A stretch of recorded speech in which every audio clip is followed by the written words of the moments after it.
When Gavin "Capable" Preston, a notorious gangland figure in Melbourne, was released from prison April 2023 after completing an 11-year stretch for the fatal shooting of a drug trafficker, the criminal underworld and Victorian police were on high alert.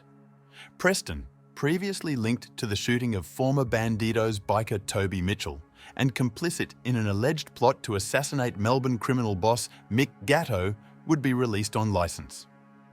Most recently, he served time for gunning down ice dealer Adam Curry at a North Melbourne apartment on February 10, 2012. But just 6 months later, and in broad daylight, Preston was executed in cold blood. The Gangland enforcer was callously hit with 10 bullets whilst dining outside a bustling cafe, Sweet Lulu's at the Keilor Village in Melbourne's northwest on Saturday, September 9th. One of Melbourne's most unpredictable and dangerous criminals lay dead, killed in a hail of gunfire in front of terrified bystanders. As Victorian police raced to find the suspects and determine motives for the assassination, detectives knew time was precious to avoid an escalation in gang warfare. Thanks for watching Pacific Crime TV. Please remember to subscribe, like and enable notifications so you never miss a new release, providing you insight on the underworld hits and organised crime groups shaking our cities. Chapter 1. Mr. Capable. Born on the Sunshine Coast, Preston grew up in Melbourne's western suburbs, and despite a stable family home, Preston spent his teenage years locked up in juvenile detention for various acts of violence. By the age of 18, Preston possessed a substantial criminal record with offences including armed robbery, assault and possession of weapons. In the 1990s, and now a young man, Preston's stints behind bars would only increase. After an initial conviction for serious assault on shopkeeper Philip Stiles in Northcote in November 1991, Preston was back in custody after savagely beating up footy fan Greg Wilson using a stick for looking at him the wrong way. Inside, Preston also got involved in a series of jailhouse dust-ups, inflicting serious harm on fellow inmates, often leading to extended stays in solitary. During his occasional return to the wings of the high-security Pentridge prison, his allies included Matthew, the Generals Johnson, the killer of Carl Williams, the feared Melbourne drug lord. Even when released on licence in the mid-90s, Capable just couldn't go straight. Next up, the accomplice in an armed bank robbery in St Albans. Preston terrorised customers and clerks when he held up a branch with a .22 pistol and made away with $24,000 in a stolen car. Preston would bemoan he was a product of the system, his thuggery a consequence of his continued lockup. He would commit further attacks inside, including when he and Matthew Johnson, armed with knives and a pickaxe, subjected a prison guard to a harrowing ordeal. The duo tried to break through fortified glass to viciously attack a rival inmate. The prisoner's life only spared as a result of the guard securing the target within a cell as armed response arrived. On release from prison in 2007, Preston made a concerted effort to turn his life around. But old habits die hard. After losing his brother Richard to a heroin overdose in 2011, the standover man inked with Comanchero insignia returned to his violent past ways. On that fateful February night in 2012, Adam Curry would pay the ultimate price. Chapter 2. The Curry Killing. Adam Curry was one of Victoria's most prolific ice dealers and a close associate to amphetamine linchpin John Higgs. In the months preceding the deadly attack on Curry, Preston was under police surveillance, alleged to have shot biker boss Toby Mitchell outside a Bandidos clubhouse car park on November 28, 2011. Mitchell, ringleader of the gang's Australian wing, survived the botched hit, despite being shot in the stomach, back and hip.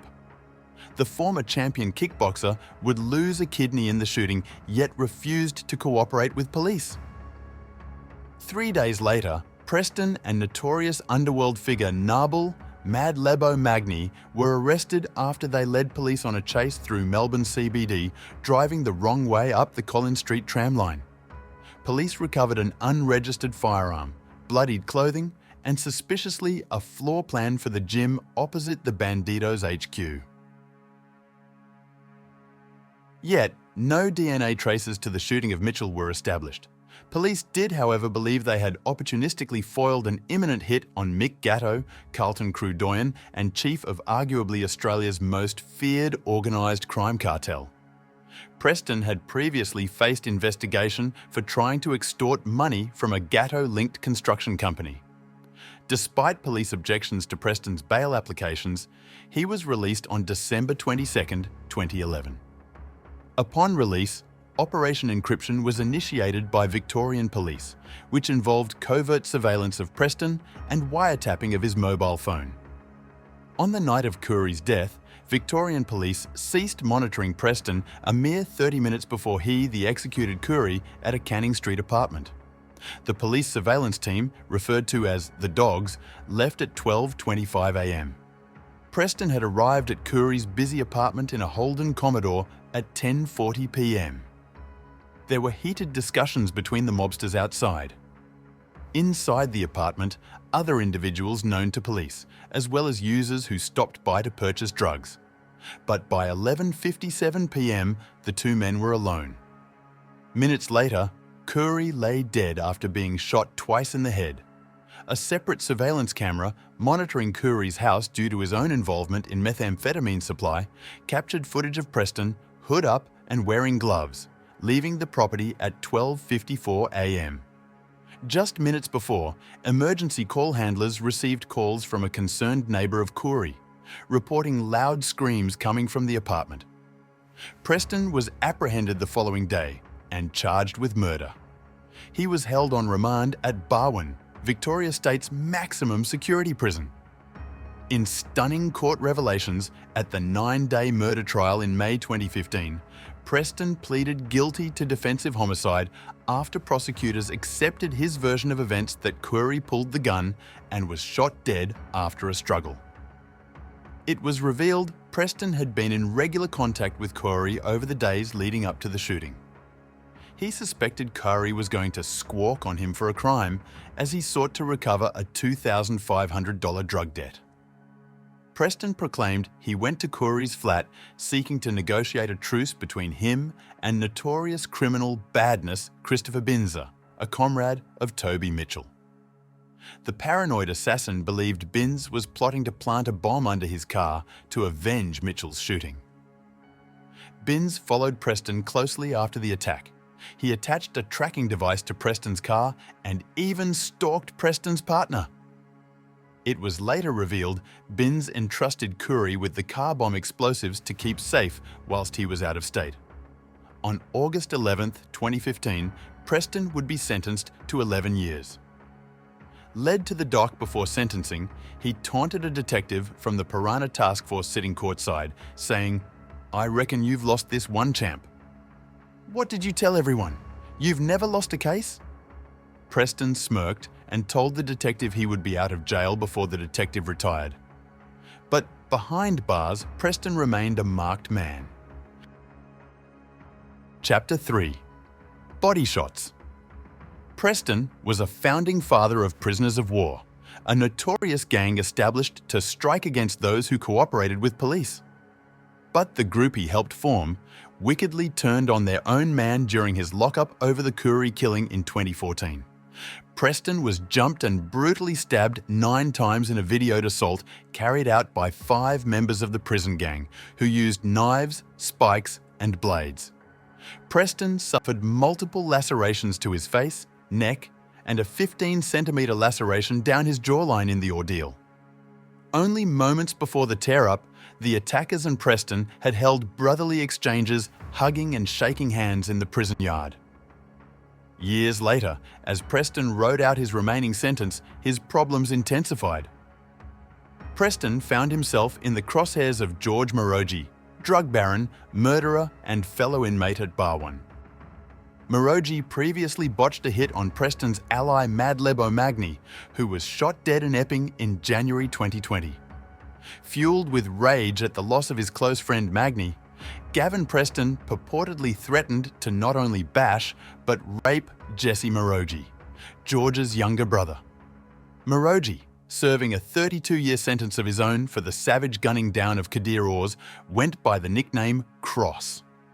A furious George Morogi would live up to his nickname, reportedly placing a $1 million bounty on Preston's head to silence the war of words. And on a serene spring Saturday morning, as Preston sipped an orange juice out front of the Sweet Lulu's cafe, Mr. Capable would be served his final comeuppance. In Melbourne's Keilor East, Preston lay deceased, a flurry of bullets terminating a colourful life. Chapter 4. Target Man. But who was responsible? Rumours in the Underworld suggested Preston was a target of the Comanchero Club members for refusal to remove a large and visible club tattoo from his head. But would the gang really kill an estranged associate over a perceived show of disrespect? In the months leading up to Preston's public execution, the Standover Man was also involved in a slew of nefarious activities. Suspicious arson attacks had rocked a number of Melbourne tobacco stores. In Underworld circles, Preston's name kept cropping up. Meanwhile, a sinister plot to steal the body of Meshlin Morogi from a crypt had Preston a marked man. The sister of George had died suddenly aged 30 after contracting COVID-19. Two assailants wearing gas masks entered a Melbourne mausoleum and tried to exhume the body. Alas, the plot failed. The trespassers did, however, get away with a stolen $100,000 ring from the corpse.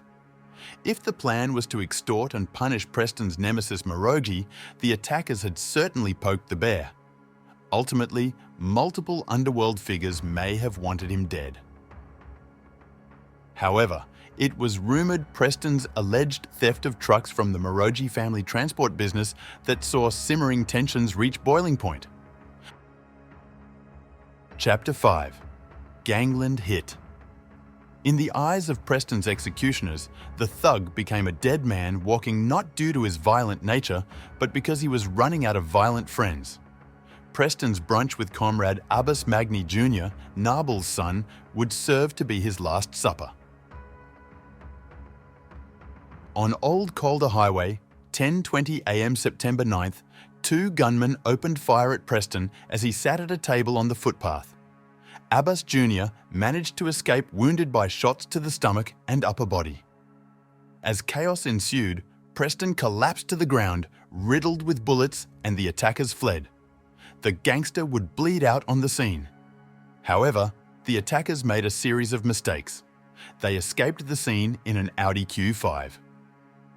The gunman drove to Blair Court on the corner of King Solomon Park, and after attempting to set alight the vehicle to destroy DNA and eliminate any evidence, one assailant had set his hand on fire. The attackers then swapped to a black Volkswagen Polo, later found abandoned 3 kilometres away in Cadiz Place. A quick-thinking resident extinguished the blazing Audi with a garden hose, leaving police with a treasure trove of evidence. Police also found witnesses whom reported seeing two men, clad entirely in black, setting the car alight and removing 2 backpacks from the vehicle. With evidence and witnesses, task force detectives set to work seeking to understand if Preston was double-crossed by an ally. Sabrine Magni, daughter of Madlebo Magni and sister to the mown-down Abbas, was in a relationship with Jesse Morogi, George's son. Despite the clear battle lines between the families, the unlikely couple flaunted their flashy relationship across social media. Jesse had ample scope and reason to assassinate Preston.